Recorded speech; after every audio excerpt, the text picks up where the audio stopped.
তিনটে মাঝারি সাইজের পেঁয়াজ কুচি নিয়ে নিয়েছি। দিয়ে দিচ্ছি কিছুটা পরিমাণ পেঁয়াজ রসুন বাটা। দিয়ে দিচ্ছি হলুদ গুঁড়ো, দিয়ে দিচ্ছি জিরে গুঁড়ো আর কাশ্মীরি লঙ্কার গুঁড়ো। দিয়েছি কিছুটা কাঁচা লঙ্কা কুচি। দিয়ে দিয়েছি কিছুটা পরিমাণ টমেটো বাটা। কষানোর সময় দিয়ে দিচ্ছি কিছুটা পরিমাণ লবণ।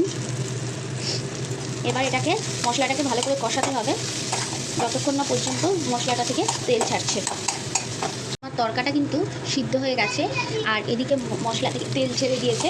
এবার আমি এই কষানো মশলার মধ্যে এই তরকাটা দিয়ে দেবো। মশলাটা কষানো হয়ে গেছিলো, এবার আমি তরকাটা কিন্তু এর মধ্যে দিয়ে দিয়েছি। এবার তরকাটা দিয়ে আর মশলাটাকে একসাথে কষবো। কষে কিছুটা পরিমাণ 1 কাপ মতো জল দিয়ে দেবো। আমি এবার জল দিয়ে দিচ্ছি। জলটা দেওয়ার পরে আমি একটুখানি ভালো করে নেড়ে নেবো। নেড়ে তারপরে এবার এটাকে 5-7 মিনিটের জন্য ঢাকা দিয়ে রাখবো। 1 চামচ মতো চিনি দিয়ে দেবো। এবার কিন্তু আমার তরকাটা হয়ে এসছে। এবার নামানোর আগে আমি দিয়ে দিচ্ছি কিছুটা পরিমাণ কাসুরি মেথি। এবার দিয়ে দিচ্ছি ভাজা মশলা।